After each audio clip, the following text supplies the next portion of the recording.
2019 수능에 출제가 된 사회 영역 지문이죠. 16번에서 20번까지 출제된 건데요. 계약의 개념과 법률 효과에 대해서 다룬 지문에 대해서 살펴보도록 하겠습니다. 이 법률과 관련된 지문들은요, 용어가 굉장히 어려워요. 그런데 그 용어가 의미하는 것만 머릿속으로 떠올릴 수 있으면 그것을 대입해서 계속 읽어주면 아주 어렵진 않아요. 그러니까 그 상황을 생각하면서 글을 읽어주시고요. 여기에서 예로 든 내용을 바탕으로 해서 개념을 잘 이해해 주시면 좋을 것 같습니다. 일단은요, 만약에 지문을 아직 안 보셨다면 지문 보시고 혼자 한번 최대한 생각하고 이해하신 뒤 수업을 들으시면 좋을 것 같습니다.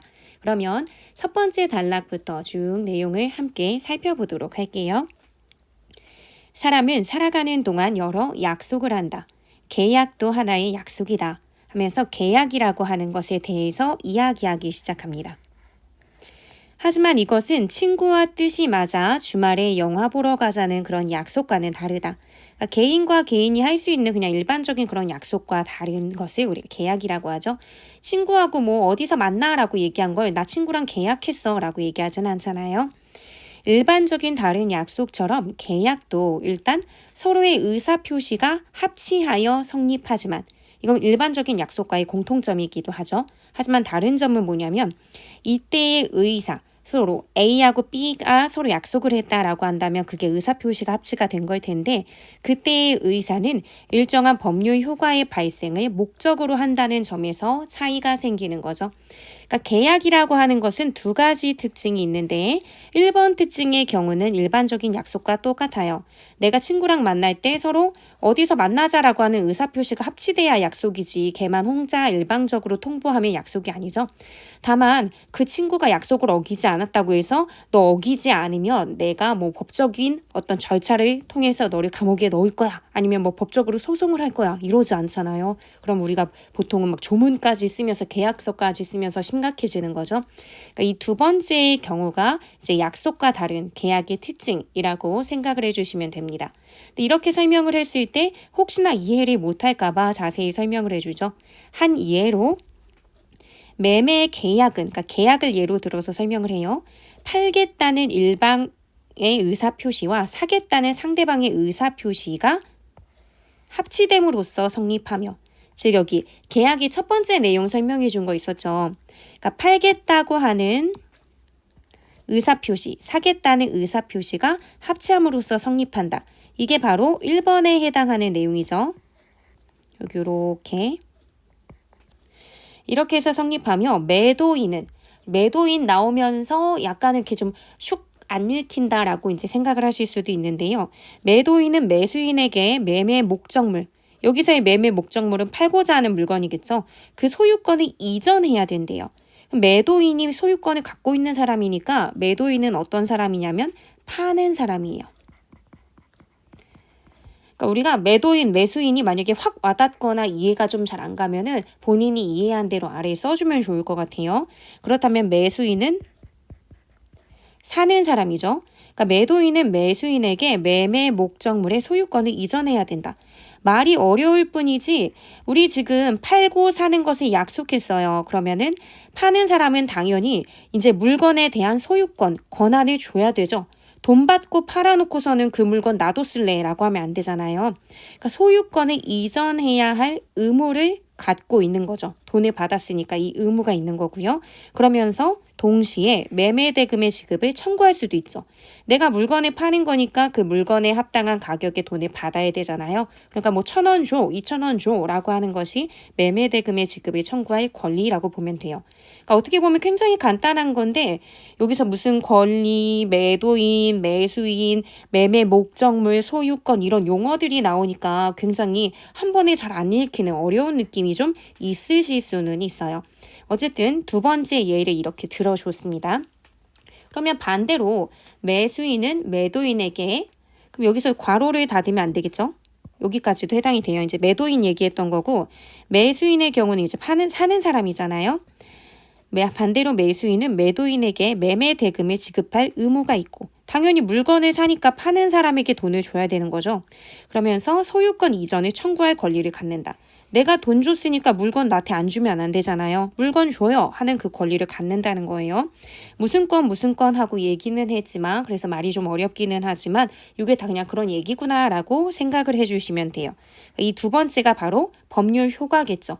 법으로서 어떤 의사표시를 했고 그래서 서로 매도인이 되고 매수인이 됐으면 거기에 대한 법률 효과로 누군가는 뭘 지급할 권리 아니면은 지급을 청구할 권리 또는 물건 소유권을 이전할 의무, 소유권을 청구할 권리 이런 것들이 이제 얻게 되는 거잖아요. 그러니까 이런 부분 여기 2번에 해당하는 게 법률 효과구나라고 생각을 해주시면 돼요. 길게 얘기했지만.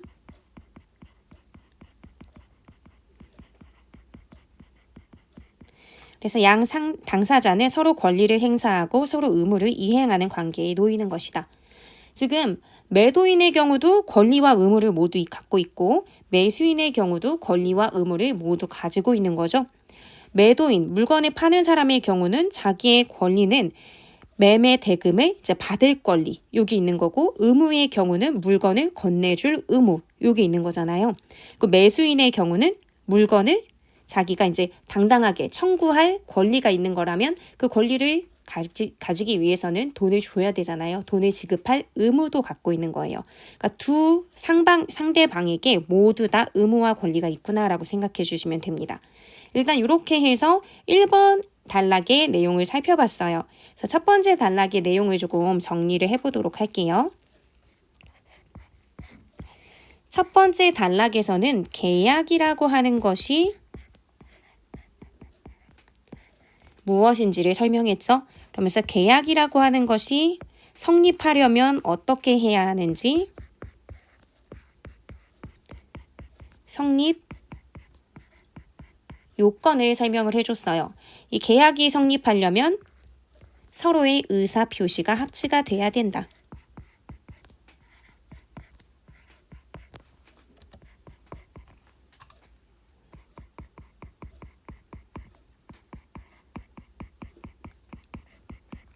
이 의사표시를 합치시키는 것은 일정한 법률 효과를 발생시키기 위한 것이라고 얘기했죠.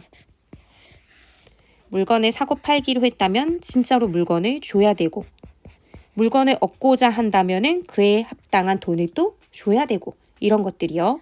이런 걸 법적으로는 법률 효과 이렇게 얘기를 하나 봐요. 계약을 맺었을 때.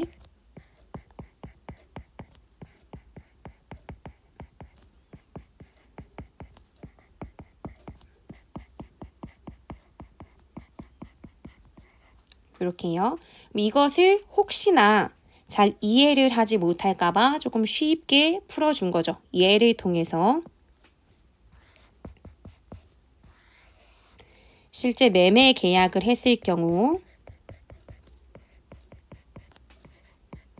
어떻게 이해하면 되냐라는 것을 이제 설명을 해줘요. 그래서 성립 요건과 목적에 이제 대응되는 내용을 설명해 주죠. 성립 요건이 서로의 의사표시가 합치돼야 된다고 했잖아요. 물건을 파는 매도인, 이 사람이 이제 파는 사람이라면 물건을 사는 사람이 매수인이라고 했는데 이들의 의사표시가 합치돼야 된다는 점. 물건을 팔 생각도 없는데 팔아라 이렇게 얘기할 수는 없잖아요. 내가 돈 줄 거니까 팔아 이렇게 할 수 없고 내가 팔 의지가 있을 때 파는 거겠죠? 그리고 사는 사람도 강매할 수 없잖아요. 너 무조건 얼마에 사 이렇게 얘기할 수가 없으니까 각자의 의사표시가 합치돼서 그것을 사고 팔고자 하는 의지가 생겼을 때 일단은 계약의 어떤 성립 요건이 생기는 겁니다. 그렇다면 이들의 계약 목적을 생각해 본다면 매도인의 경우는 어떤 의무를 갖고 있냐면 자기가 갖고 있는 물건의 소유권 이걸 이전해 줘야 되죠. 판다고 해놓고 물건을 안 주면 안 되니까. 그러면서 권리도 있어요. 내가 물건을 내놓기 때문에 거기에 대한 정당한 대금, 돈 이것을 청구할 수 있는 권리가 생기는 거죠. 매수인의 경우도 마찬가지예요. 매수인이 지니는 의무는 꼭 해야 되는 것은 돈을 줘야 되죠. 대금을 지급해야 되는 거라면 매수인의 권리는 돈을 줬으니까 당연히 거기에 대한 물건의 소유권 그건 이제 내 거다. 소유권 이전을 청구할 수 있는 것. 이제 이게 매수인의 권리라고 생각을 해주시면 돼요. 그러니까 매도인이든 매수인이든 이 두 가지씩 의무와 권리를 다 지닙니다. 그렇기 때문에 뭐라고 얘기했냐면 서로 권리와 의무를 행사한다 라고 얘기했죠.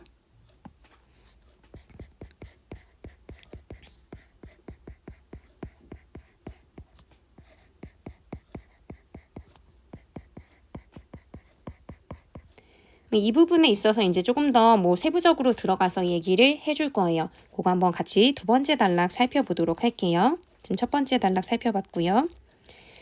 이처럼 의사표시를 필수적으로 하여, 의사표시 아까 얘기했죠. 쌍방이 상호 간에 그럼 나는 팔게, 나는 살게 하는 그 의사표시가 합치돼야 된다고 얘기했잖아요. 이 의사표시를 당연히 필수적으로, 이게 이제 선결 요건이었어요. 성립 요건.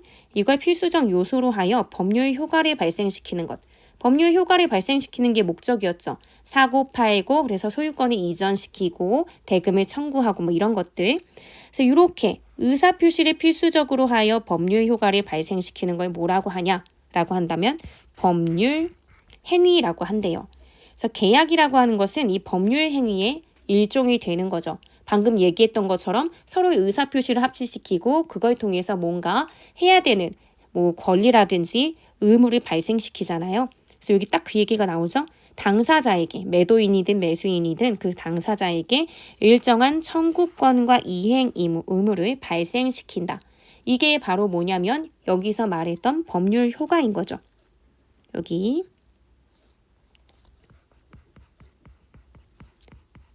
법률 행위를 통한 법률 효과라고 본다면 그것은 청구권이나 의무 이런 것들의 이행 의무를 발생시킨다는 점 이렇게 생각을 해주시면 될 거예요. 그래서 청구권의 내용으로 하는 권리가 채권이고 청구는 뭔가를 요청하는 거잖아요. 그러니까 여기서도 지금 보면 채권이라고 해서 권리예요. 뭔가 요청하는 거. 청구권, 뭔가를 요청할 수 있는 그것은 권리죠. 내 거야 라고 할 수 있는 거고 그에 따라서 이행을 해야 할 의무가 채무이다. 그러니까 지금 용어에 대해서 조금 설명해 주는 거예요. 의무에 그 무자가 있는 거죠. 그럼 아까 매도인이든 매수인이든 전부 다 자기 나름의 권리와 의무가 다 있었잖아요. 그럼 매도인이든 매수인이든 전부 다 그만의 채권과 채무가 다 존재하겠죠. 이렇게 이해를 하면서 따라오시면 잘 이해하고 있구나라고 생각해 주시면 돼요. 따라서 채권과 채무는 발생한 법률 효과가 동전의 양면처럼 서로 다른 방향에서 파악되는 것이라고 볼 수 있다. 이거 여기서 이해해 주시면 돼요. 아까 정리했던 거 있죠. 내가 지금 의무를 다해요. 소유권을 이전하면은 거기에 대해서 돈을 받을 수 있잖아요. 권리를 챙길 수 있는 거죠. 근데 소유권을 이전하지 않으면 대금도 청구할 수 없잖아요. 그러니까 동전의 양면처럼 다 가지고 있다는 거죠. 그리고 내가 소유권 이전이라는 의무를 다하면 상대방에게는 소유권 이전을 받게 되는 그 권리를 충족시켜주고 상대방이 대금을 지급하는 그런 의무를 다 해주면 나는 대금을 청구했을 때 그 청구된 돈을 받을 수 있는 거잖아요. 그러니까 서로 다 맞물리는 면이 있죠. 그래서 여기 보면은 법률 효과가 동전의 양면처럼 서로 다른 방향에서 파악되는 것이다. 그래서 채무자가, 그러니까 의무를 지닌 자가 채무의 내용대로 이행하여 채권을 소멸시키는 것을 변제라 한다. 변제라는 것도 매도인이든 매수인이든 다 변제를 하게 되겠죠. 자기가 가지고 있는 의무를 다해서 권리를 얻어내는 거잖아요. 그러니까 매도인 같은 경우에는 물건을 넘겨줘야 되는 소유권을 넘겨주는 그 채무의 내용, 의무를 다하게 되면 그것에 대한 대금을 지급받는 채권, 이거 나 요구했어야 되는데 그거 이제 권리를 소멸시킨다는 것은 권리를 얻었기 때문에 이제 막 청구해야 되는 그 청구권 자체도 사라진다는 의미인 거예요. 막 채권을 막 소실했다 이거랑은 의미가 좀 다른 거죠. 그래서 채무자가 채무의 내용대로 잘 이행해서 채권을 상대방이나 나나 모두 다 소멸시켜서 제대로 변제를 시키는 게 어떻게 보면 계약의 목적이라고도 볼 수 있을 거예요. 그래서 이렇게 하는 게 어떻게 보면 이제 법률 행위를 통해서 하려고 하는 걸 텐데 이것을 이제 그림과 관련해서 설명을 해주는 게 세 번째 단락이에요. 그래서 세 번째 단락 가기 전에 일단은 두 번째 단락을 정리를 해보도록 할게요.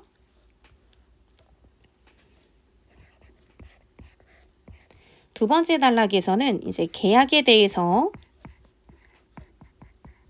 계속 내용을 이어가고 있는데 이 계약이라는 것은 우리가 일반적인 약속과 달리 법률적인 효과를 만들어내는 법률 행위의 일종이라는 것을 이야기해 줍니다. 그러면서 채무자든 그러니까 매도인이든 매수인이든 그 당사자에게 청구권, 이게 바로 뭔가를 얻어낼 권리이니까 권리의 권자를 써서 채권이라고 보는 거고, 그러면서도 권리를 얻어내려면 그 사람이 해야 되는 이행 의무가 있죠. 이걸 채무라고 한다면 이것을 발생시키는 것이 계약이다. 그래서 양 당사자 모두에게 이 청구권과 이행 의무, 채권과 채무를 발생시키는 거죠. 그래서 궁극적으로는 그것을 이제 나중에 그 청구권까지 내가 어떤 의무를 다하면서 청구권을 이제 얻어냈고 청구권이 요구하는 것을 얻어냈고 그럼으로써 이 권리를 이제 채권을 소멸시키는 것, 그것을 변제라고 하는 거죠. 변제의 경우는 채무를 잘 이행함으로써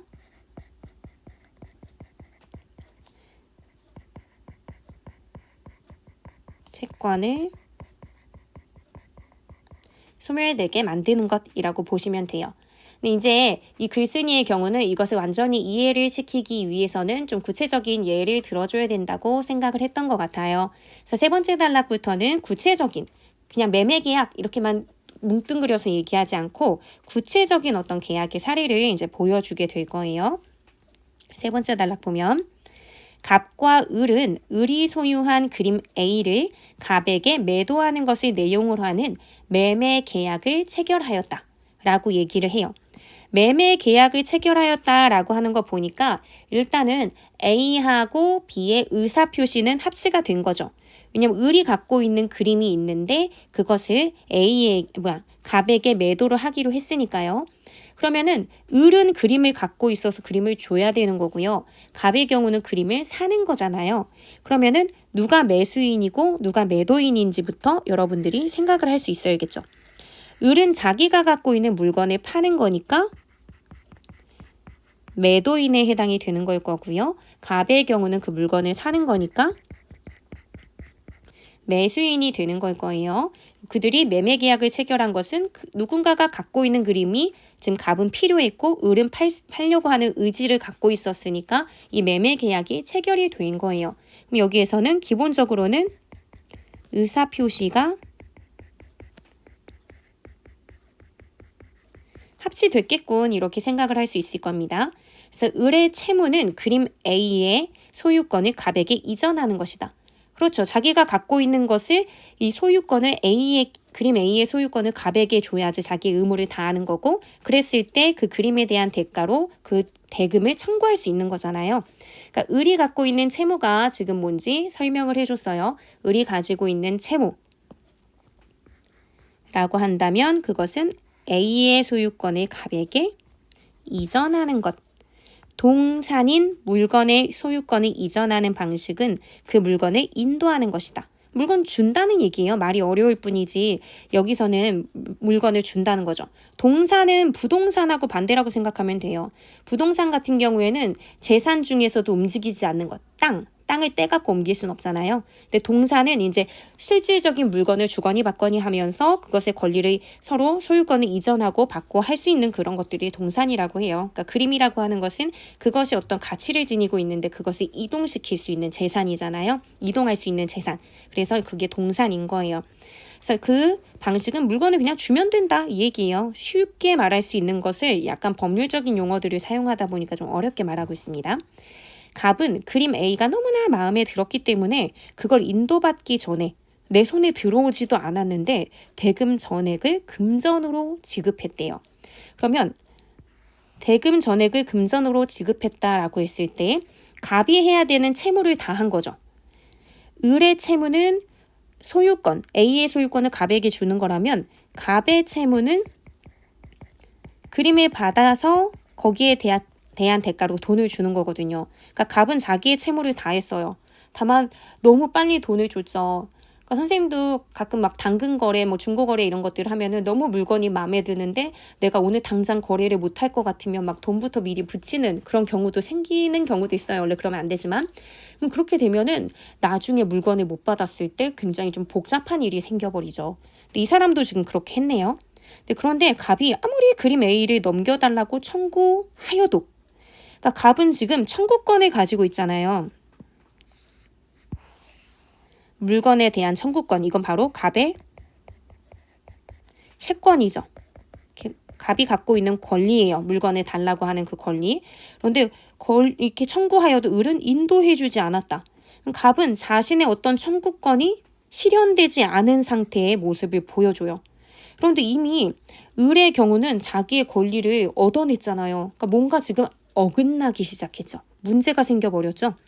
이미 돈을 다 줬어요. 갑은 의무를 다했기 때문에 당연히 자기의 권리가 이제 실현이 되면서 법적인 측면에서는 지금 다 변제가 이루어져야 되는데 지금 그게 안 되는 상황, 문제 상황이 발생했습니다.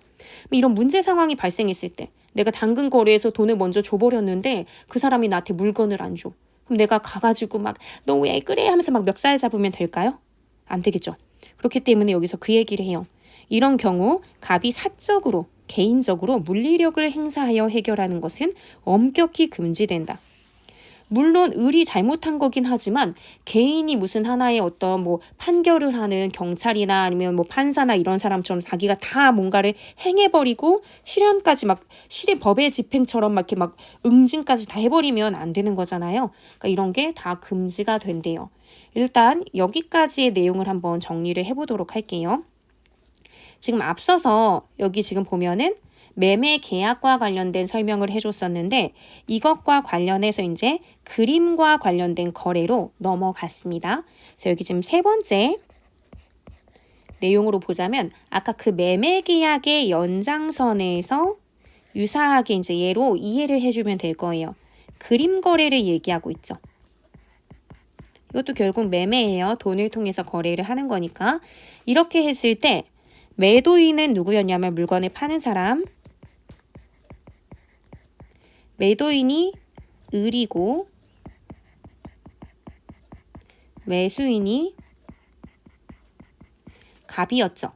근데 이런 상황 속에서 지금 이들이 자신이 갖고 있는 의무나 권리를 이제 어느 정도로 수행했는지, 이상적인 거는 본인들이 각각 갖고 있는 의무와 권리를 다 실현하는 것이지만 지금은 뭔가 문제가 생겼죠. 그렇게 못하는. 지금 매도인의 경우는 매도인의 의무, 채무죠. 이것은 소유권을 이전해 주는 거예요. 동산의 경우는 그 물건을 그냥 인도를 해주면 된다라고 얘기했으니까 이 의무를 다하는 대신에 매도인 을이 누릴 수 있는 권리는 대금을 청구해서 당당하게 청구해서 그것을 얻어내는 거죠. 그리고 이 을의 경우는요. 대금 청구해서 얻었어요. 그런데 물건을 안 준 거죠. 이렇게 해버리면 안 되는데. 근데 지금 매수인 갑의 경우는 자신의 의무를 다 했죠. 의무는 뭐였어요? 대금을 지급하는 거죠. 그림에 대한 대금을 지급하는 거고 요거는 이루어졌습니다. 그러면은 매수인 갑이 청구할 수 있는 내용으로 보자면 권리는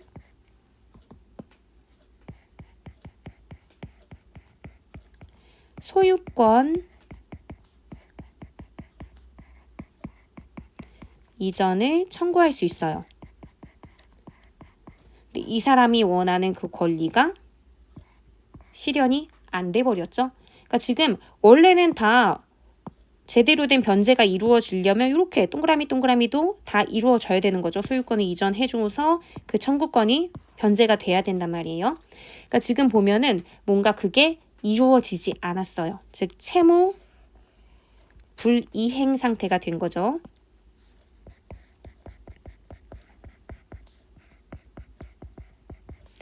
근데 이런 경우 어떻게 하면 안 된대요? 사적으로 물리력을 행사해서 문제를 해결하면 안 된다 라고 이야기하죠. 그럼 어떻게 억울한 사람 생겼는데 억울한 대로 그냥 뭐 네가 먼저 돈 준 게 잘못이지 라고 하면서 끝내버리면 안 되잖아요.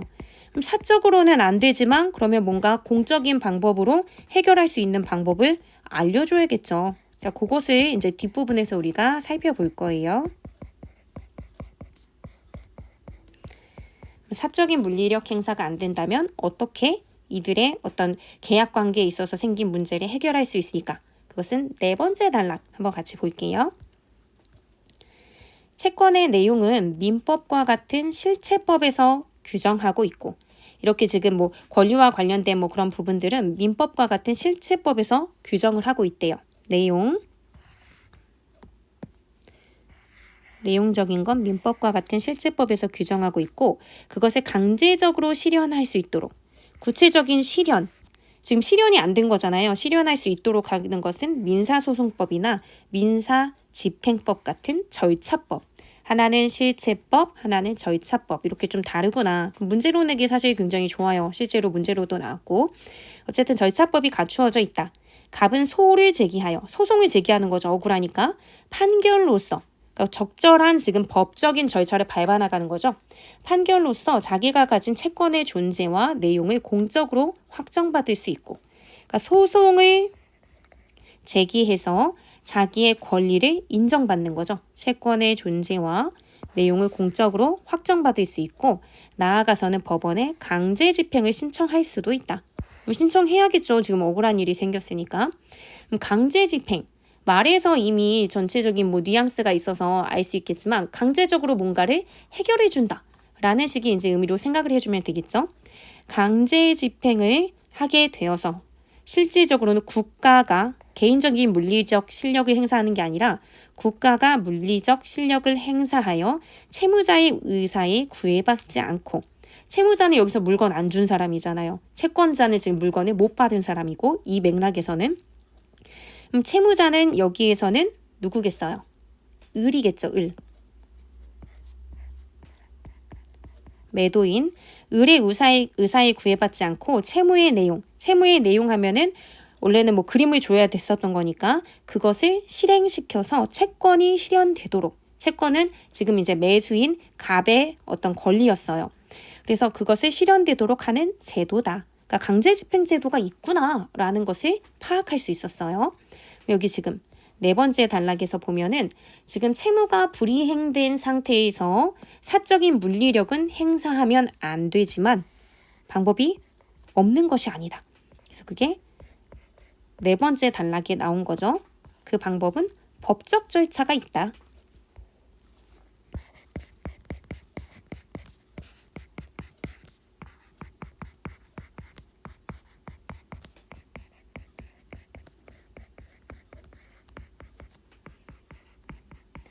그 법적 절차가 무엇인고 하니 소송을 걸고 그러니까 사실 복잡해지는 거죠. 방법이 없는 것은 아니지만 우리 그러니까 물건을 받기 전에 돈부터 주는 일이 없어야겠죠. 소송을 막 진행하거나 해서 법원의 강제 집행 이 과정을 거쳐야 되는 거죠. 그러니까 이거는 국가적 그러니까 사적인 물리력이 아니라 국가적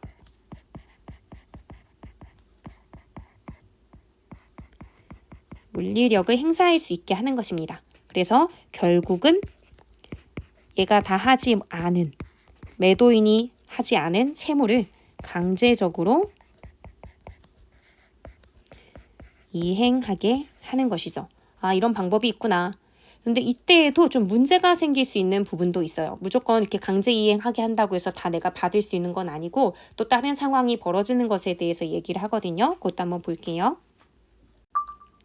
네, 을이 그림 A를 넘겨주지 않은 까닭은 갑으로부터 매매 대금을 받은 뒤에 어떤 일이 있었던 거죠.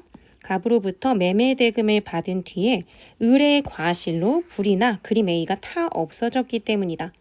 그러니까 그냥 돈을 받고 그냥 자기 거 안 주고 어떻게 뭐 도망가려는 그런 게 아니었던 거고 자신의 과실로 불이 나버렸어요. 어쨌든 지금 물건을 주거니 받거니 해야 되는데 그 물건 자체가 사라져버린 거죠. 그래서 결국 채무는 이행불능이 되었다. 그러니까 의무를 다해야 되는데 그림을 전달하는 의무를 다해야 되는데 불가능해졌죠. 물건이 없어졌으니까.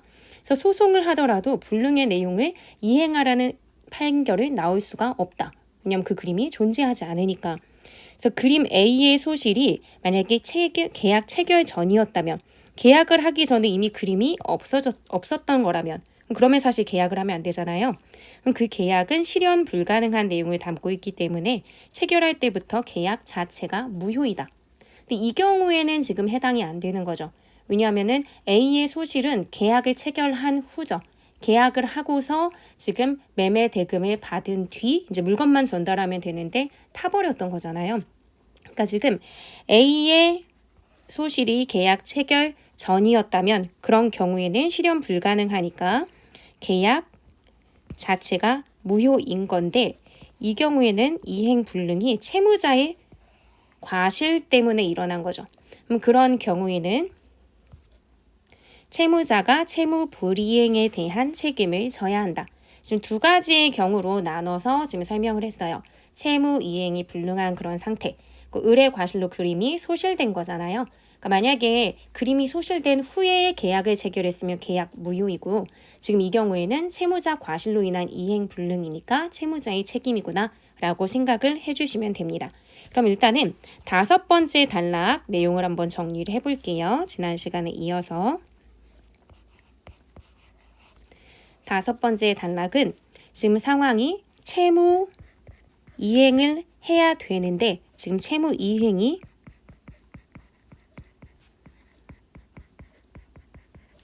불가능한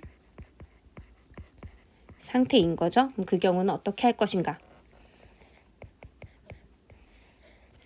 그러니까 여기 이제 예로 계속 이어서 보고 있어요. 그림 거래의 예로 이제 설명을 하고 있는 거죠. 을이 물건을 전달해 줘야 되는데 을의 과실로 그림이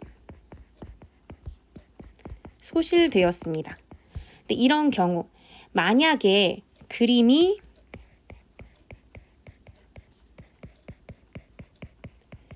소실 후에 계약을 체결한 거라면 계약의 대상이 되는 물건 자체가 없는 거니까 계약이 무효인 거지만 이 경우에는 채무자 과실로 인한 이행불능이죠. 이런 경우에는 채무자 을이 책임을 져야 되는 상황이에요. 책임을 어떻게 져야 하는지 이런 것에 대해서 이제 다음 단락에서 이야기를 해줍니다. 6번째 단락이요. 이때 채무 불이행은 갑이나 을의 의사표시가 작용한 것이 아니라 매매 목적물, 여기서는 그림 A겠죠. 그 목적물의 소실에 따른 이행불능으로 말미암은 것이다. 의사표시랑 상관없이 지금 물건 자체가 없어진 거잖아요. 매매 목적물의 소실에 따른 이해불능으로 말미암은 것이다. 의사표시가 작용한 게 아니다 라고 이야기를 했죠. 그래서 이러한 사건을 통해서도 그런데 법률 효과가 발생한대요. 원래 법률 효과는 쌍방의 의사표시가 선행 조건이 되고 그걸 통해서 발생하는 거지만 이번의 경우는 을이 뭔가 지금 과실을 벌이게 되면서 목적물 자체가 사라져 버렸잖아요. 그럼 이 경우에는 법률 효과가 이제 그래도 발생을 한다라고 이야기를 합니다. 그래서 채무 불이행에 대한 책임은 갑으로 하여금 계약을 해제할 수 있는 권리를 갖게 된다. 채무 불이행 되게 만든 게 을이었잖아요. 그렇기 때문에 권리가 갑에게 이제 생기는 거죠. 걔가 이제 물건을 가지고 있지 않으니까 갑이 그러면 네가 나에게 물건을 줄 수 없으니까 나는 계약을 내가 해제할 거야. 네가 원하든 그렇지 않든 간에 이렇게 되는 거죠. 그래서 갑에게 계약을 해제할 수 있는 권리가 생긴다 라고 이야기합니다. 계약을 해지할 수 있는 권리. 그래서 갑이 계약 해제권을 행사하면, 이게 계약 해제권인가 봐요. 이것을 행사하면 그때까지 유효했던 계약이 처음부터 효력 없는 것으로 된대요. 계약 해제권을 쓰게 되면 계약이 처음부터 효력이 없는 것으로 된다 라고 얘기해 주죠. 그래서 이때의 계약 해제는 일방의 의사 표시만으로도 성립한다. 굳이 을의 의사가 필요 없는 거죠. 을이 잘못한 부분이 있기 때문에 갑의 의사만 있다면 성립을 하나 봐요. 따라서 갑이 해제권을 행사하는 데에 을의 승낙은 요건이 되지 않는다. 이게 그 말인 거죠. 갑에게 자격이 다, 권한이 다 생긴다는 것. 이러한 법률 행위를 단독 행위라고 한다. 혼자서 다 결정하거나 생각할 수 있는 부분이기 때문인 거죠. 그래서 이렇게 보통의 계약과는 지금 상황이, 그게 어그러졌을 때의 상황이 돼버리는 거니까 이전의 계약이 어떤 선결 조건에 해당되는 쌍방의 의사표시, 이게 아니라 일방의 의사표시로만도 되는구나 라고 생각을 해주시면 돼요. 그래서 6번째 단락 정리를 해볼게요. 채무자의 과실로 인해서 이행이 불가능해졌고, 그래서 채무자가 책임을 져야 되는 상황이에요. 그래서 이런 상황에서는 이 계약과 관련해서 이제 해제권이라고 하는 어떤 권리가 갑에게 생기는 거죠. 돈도 다 냈는데 물건을 받지 못한, 물건에 대한 어떤 권리를 챙겨야 했던 갑. 이 갑에게 계약 해제권이 생깁니다.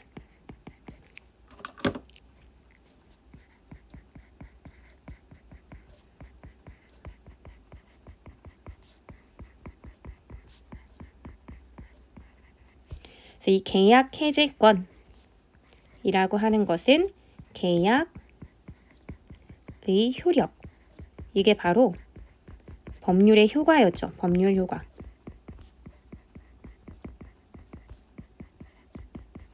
이 계약의 효력을 없애버릴 수 있어요. 근데 그것을 쌍방이 서로 동의하지 않아도 혼자만의 의사로 가능한 거죠. 그러니까 을의 의사가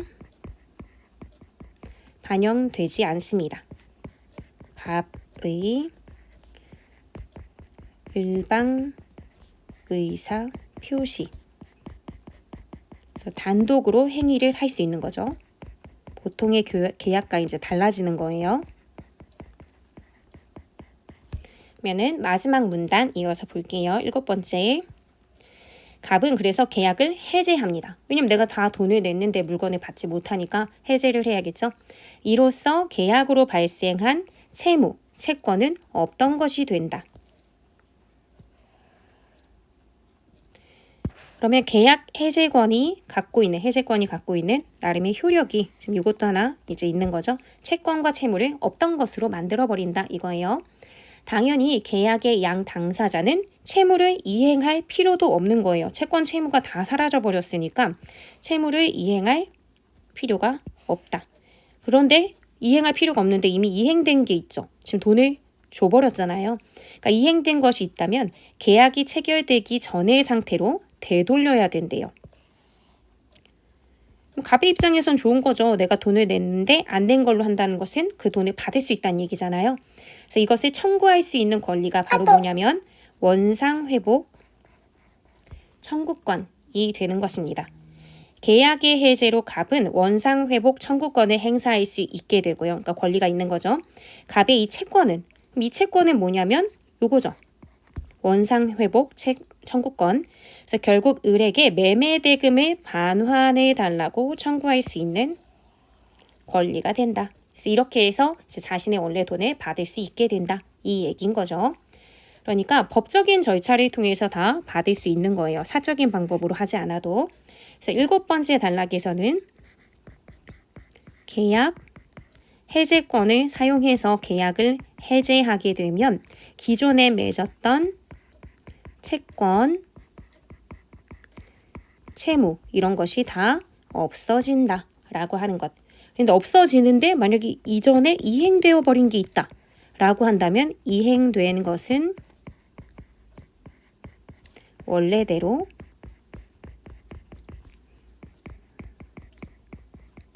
돌려놔야 되는 거죠.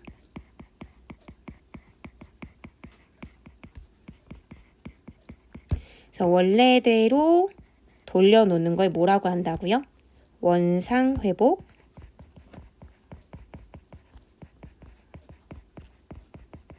청구권이라고 한대요. 그래서 갑이 을에게 내가 그림값으로 줬던 매매 대금을 다시 줘 라고 하고 말할 수 있다는 거죠. 그 권한이 있는 거예요.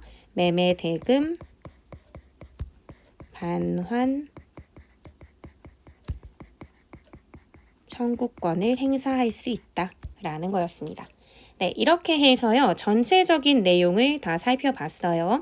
계약이라고 하는 것이 무엇인지, 그래서 계약이 어떻게 이루어지는지를 얘기해 줬고, 그런 상황 속에서 문제 상황이 발생할 때, 계약의 대상이 되는 물건이 사라져 버렸을 때 어떤 식으로 문제가 해결될 수 있는지를 쭉 이야기했던 글입니다. 이걸 바탕으로 해서 문제도 한번 풀어보도록 할게요. 네, 그러면 16번의 문제를 보도록 할게요. 윗글의 내용과 일치하지 않는 것은 하고 물어봤죠. 1번, 실체법에는 청구권에 관한 규정이 있다. 이거 네 번째 단락에 나오는 내용이죠. 청구권에 대한 규정 얘기해 줬고요. 절차법에 강제집행제도가 마련되어 있다. 이것도 이야기하죠. 그래서 뭔가 계약이 제대로 이루어지지 않았을 때의 어떤 사적인 해결이 아니라 법적인 문제 해결을 얘기하면서 모두 다 네 번째 단락에서 이야기했던 내용들이죠. 3번, 법률 행위가 없으면 법률 효과가 발생하지 않는다 라고 얘기했는데요. 의사표시를 통해서 법률의 효과가 생기는 것 자체가 법률 행위잖아요. 근데 법률 행위가 선결 조건인 것처럼 이야기하고 있기 때문에 3번 내용은 틀린 내용이죠. 답이 3번입니다. 4번, 법원을 통하여 물리력으로 채권을 실현할 수 있다. 이것도 맞는 내용이죠. 그러니까 사적인 해결하지 말라라고 하면서 네 번째 단락에 있었던 내용입니다. 5번째, 실현 불가능한 것을 내용으로 하는 계약은 무효다. 이거 얘기했었죠. 만약에 그림이 계약 전에 소실이 된 거였다면 이 계약은 무효다라는 이야기를 했었습니다. 17번으로 넘어갈게요. 기억과 니은에 대한 이해로 가장 적절한 것은 하고 물었어요. 그래서 기억은 을의 채무, 그리고 니은은 갑의 채권 이렇게 쓰여 있어요. 근데 단순히 쓰여 있는 말만 가지고 여러분들이 풀면 정확하게 답을 찾기 어렵고요. 을의 채무라고 쓰여 있는 그런 부분에서는 뭐냐면 을의 채무는 어떤 게 해당되냐면 그림 A의 소유권을 이전해 줘야 되는 의무, 그게 을의 채무였어요.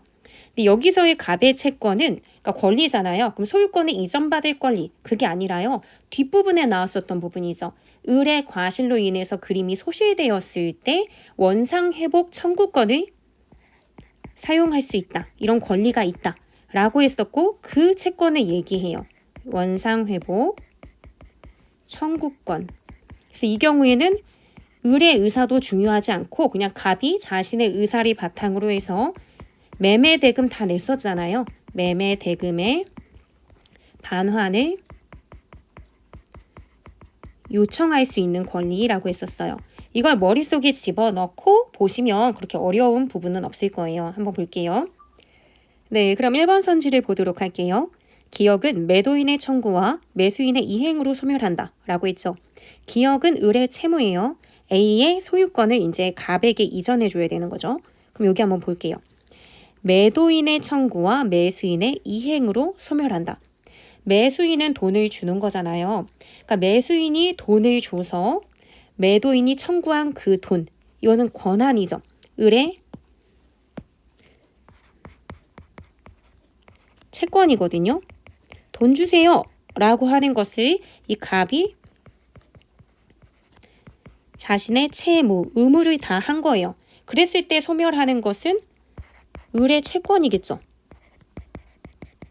을이 갖고 있는 권리는 뭐였냐면 대금을 받는 거예요.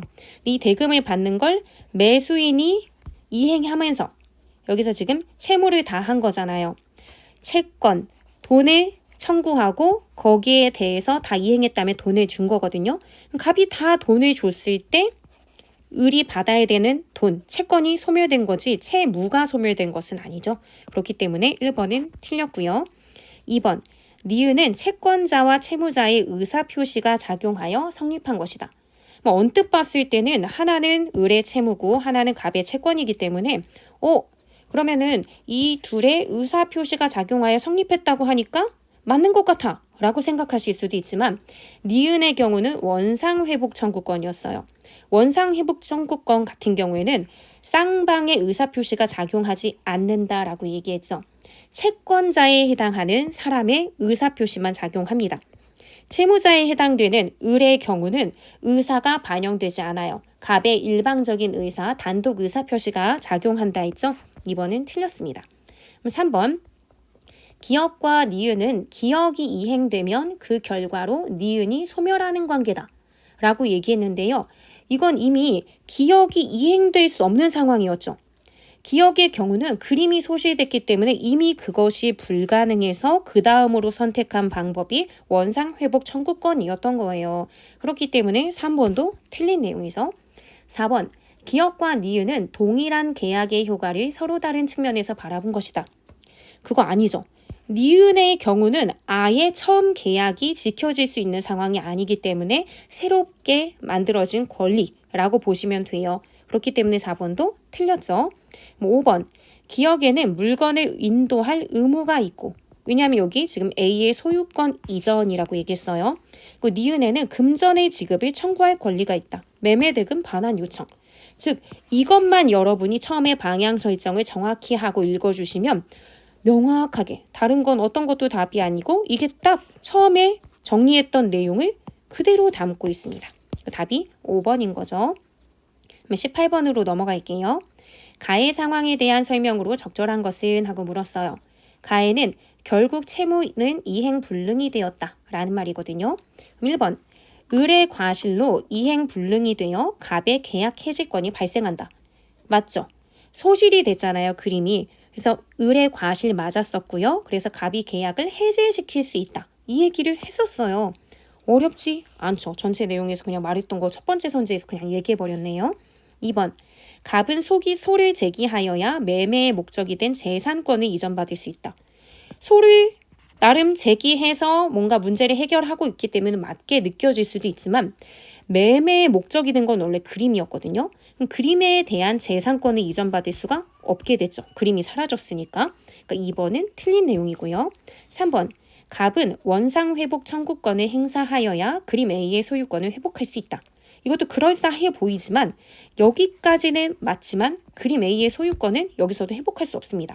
그림이 없기 때문이죠. 그러니까 2번 선지나 3번 선지는요. 다 그림이 현재 소실되어서 존재하지 않기 때문에 행사할 수 없는 것을 얘기한다는 측면에서 유사한 맥락의 선지였어요. 그러니까 둘이 세트로 오답인 거죠. 4. 갑과 을은 애초부터 실현 불가능한 내용의 계약을 체결하였기 때문에 이행 불능이 되었다. 라고 얘기했는데 갑과 을이 처음에 계약을 맺을 때에는 실현 불가능한 내용이 아니었죠. 그때는 그림이 존재했었고 그 이후에 그림 A가 소실이 된 거였죠. 그러니까 여기에서 애초부터 실현 불가능한 내용이라는 부분이 틀렸어요. 대금을 받은 후에 소실이 된 거기 때문에 이 부분이 틀려서 4번은 오답이 되는 거고요. 5번, 을이 갑에게 그림 A를 인도하는 것은 불가능해졌지만 을은 채무 불이행에 대한 책임을 지지 않는다. 우리 그러면 굉장히 불공정한 거잖아요. 여기서는 채무 불이행에 대한 책임을 지는 거죠. 나중에 결국은 매매 대금을 반환해야 되는 그런 상황이 벌어지기 때문에 5번의 내용도 틀렸습니다. 그래서 답이 1번이 되는 거고요. 19번으로 넘어갈게요. 윗글을 바탕으로 할 때 보기에 대한 분석으로 적절하지 않은 것은 이라고 했어요. 약간 덩치가 큰 문제이기 때문에 3점의 배점이 되어 있지만 그렇게 어려운 문제는 아니거든요. 한번 볼게요. 증여는 당사자의 일방이 자기의 재산을 무상으로 상대방에게 줄 의사를 표시하고 상대방이 이를 승낙함으로써 성립하는 계약이다 라고 얘기하죠. 증여라고 하는 계약에 대해서 지금 설명을 해주고 있는데요. 이 경우에는 당사자의 일방이 자기 재산을 무상으로 상대방에게 줘요. 그래서 줄 사람이 의사를 표시했고 상대방도 이를 승낙했어요. 그러니까 양쪽이 다 의사의 일치를 본 거죠. 그러니까 쌍방의 의사 표시가 있었다는 점에서 앞서서 살펴봤던 계약들과 동일하다라고 볼 수 있습니다. 다만 조금 차이점은 뭐냐면 증여자만 이행 의무를 진다는 점이 특징이다. 우리 앞에서 봤던 계약의 경우는 양쪽이 다 의무와 권리를 다 가지고 있었잖아요. 근데 여기에는 증여자가 재산을 그냥 주는 거예요. 무상이니까 아무 조건이 없는 거죠. 그러니까 증여자만 이행 의무를 지게 되는 거고요. 증여를 받는 사람에는 의무가 없이 그냥 권리만 있다는 게 특징인 거죠. 그 다음 유언.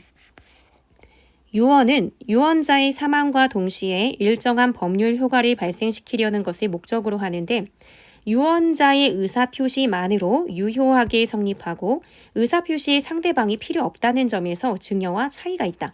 증여나 보통 다른 계약의 경우는 양쪽의 의사표시가 다 일치되는 그런 부분이 있는데요. 유언의 경우는 유언장을 써서 유언자가 이제 어떤 재산을 주든 아니면 어떤 메시지를 전달하는 그 의사표시만 하더라도 다 유효하게 성립한다는 얘기죠. 그러면 이와 관련해서 선지 내용을 살펴보도록 할게요. 증여, 유언, 매매는 모두 법률 행위로서 의사표시를 요소로 한다. 의사표시를 요소로 하는 건 맞죠. 유언의 경우는 유언자의 의사표시만 있기는 하지만 의사표시를 요소로 갖고 있습니다. 그리고 증여나 매매의 경우는 양쪽의 의사표시가 다 있는 거고요. 그래서 1번은 맞는 내용이에요. 2번, 증여와 유언은 법률 효과를 발생시키려는 목적이 있다는 점이 공통된다. 증여의 경우도 법률 효과를 발생시키는 거죠. 계약이다 이렇게 얘기했고 유언의 경우도 일정한 법률 효과를 발생시키려는 것을 목적으로 한다라고 얘기했잖아요. 2번은 맞는 내용입니다. 3번 증여는 변제의 의무를 발생시키지 않는다는 점에서 매매와 차이가 있다. 매매는 일단 변제의 의무가 발생된다라는 건 우리가 본문에서 봤어요. 근데 변제의 내용이 뭐였는지 혹시 기억하시나요?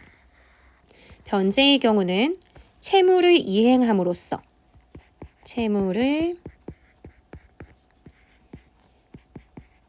이행하면서 채권을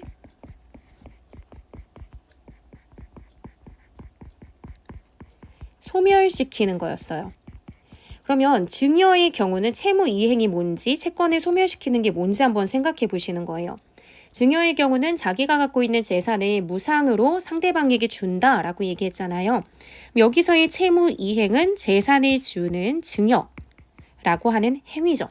그렇게 되면은 내 걸 주고 나서 다시 돌려줘라고 하면 안 되잖아요. 그냥 무상으로 준 거니까. 그러면 준 사람은 자신이 갖고 있던 재산에 대한 권리가 소멸되는 거죠. 그러니까 자신이 갖고 있는 채권이 소멸된 게 맞습니다. 즉 변제의 의무가 발생이 돼요. 그런데 여기서 변제의 의무를 발생시키지 않는다라고 했기 때문에 틀린 답이 되죠. 답은 3번이 되겠습니다. 그러면 4번 선지 볼게요.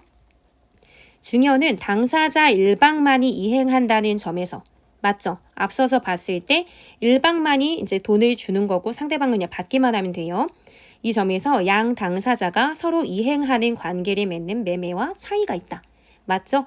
증여를 받는 사람은 뭔가 자기가 어떤 의무를 다할 내용이 없었어요. 그러니까 4번은 맞는 내용이고요. 5번, 증여는 양 당사자의 의사표시가 서로 합치하여 성립한다는 점에서 합치하죠. 한 명은 준다고 했고 알았어 하면서 다른 한 방향은 승낙하면서 받겠다라고 하는 의사의 합치가 있습니다. 그런데 유언의 경우는 없다고 했죠. 유언자의 의사표시만으로 된다고 했는데 여기서도 보면 의사표시 합치가 필요 없는 유언과 차이가 있다라고 했기 때문에 맞는 내용이 되겠습니다. 그래서 답이 3번이에요. 마지막 문제 20번. 문맥상 의미가 A와 가장 가까운 것은 이라고 했고요. 이 A에서는 판결은 나올 수 없다 라고 하는 것에 나올 이 부분에 밑줄이 되어 있죠. 그리고 지금 선지를 보면은 나왔다, 나오니, 나오는, 나왔다 이런 표현들이 사용이 되고 있어요. 의미가 가장 유사한 걸 찾아야 되거든요. 이런 문제는요. 만약에 헷갈리면요. 이 표현들 앞이나 뒤에 나오는 표현들과 여기 앞이나 뒤에 나오는 표현들의 성격을 좀 비교해 보시면 가장 유사한 걸 찾으면 되거든요. 1번 선지를 볼게요. 오랜 연구 끝에 만족할 만한 실험 결과가 나왔다. 판결이 나오다. 어떤 판단의 어떤 결과잖아요. 여기도 결과죠. 그러니까 앞에 나오는 말의 성격이 굉장히 유사합니다. 실제로도 같은 의미로 사용이 된 거죠. 답이 1번인데 나머지 선지들도 볼게요. 그 사람이 부드럽게 나오니 내 마음이 누그러졌다. 부드럽다, 내 마음. 이런 것들은 어떤 성격이나 태도 같은 거잖아요. 그러니까 여기서의 뭐가 나오다라고 하는 것은 태도나 행동이에요. 어떤 결과물이 나오는 것이 아니라. 그렇기 때문에 2번은 답이 아니겠죠. 3번. 우리 마을은 라디오가 잘 안 나오는 산간 지역이다. 앞에 나온 게 라디오라는 말이죠. 그러니까 어떤 전파예요. 전파의 어떤 수신이 정확히 뭐 잘 들리는지, 송출이 잘 되는지 이런 의미로 사용이 됐기 때문에 3번도 아니죠. 4번. 이 책에 나오는 옛날 이야기 한 편을 함께 읽어보자. 이 책에 어떤 옛날 이야기가 등장하다 라고 생각을 해주시면 되죠. 그러니까 판결이 도출되다라는 식의 의미로 해석할 수가 없어요. 이 책에 도출되는 이야기, 어떤 결과물로서 나오는 이야기, 이게 아니죠. 그냥 그 속에 들어가 있는 또는 등장하는 이라고 보셔야 되니까 4번도 틀렸고요. 5번, 그동안 우리 지역에서는 걸출한 인물들이 많이 나왔다 라고 하죠. 이 경우도 인물들이 나왔다라고 하는 거죠. 그러니까 인물들이 배출됐다, 탄생했다 이런 식의 의미인 거지 결과물로서 도출되다 이렇게 해석하면 어색해집니다. 그러니까 5번도 적절치 않죠. 이렇게 해서 지금 전체 기출문제와 관련됐던 문제들을 다 풀어봤고요. 한 번 더 내용을 여러분들이 내용을 정리해 가면서 다시 한번 살펴보시면 전체 내용을 이해하는 데 도움이 많이 되실 거예요. 그래서 오늘은 여기까지 수업 마치도록 하겠습니다. 다음 시간에 또 다른 영상으로 찾아올게요. 안녕.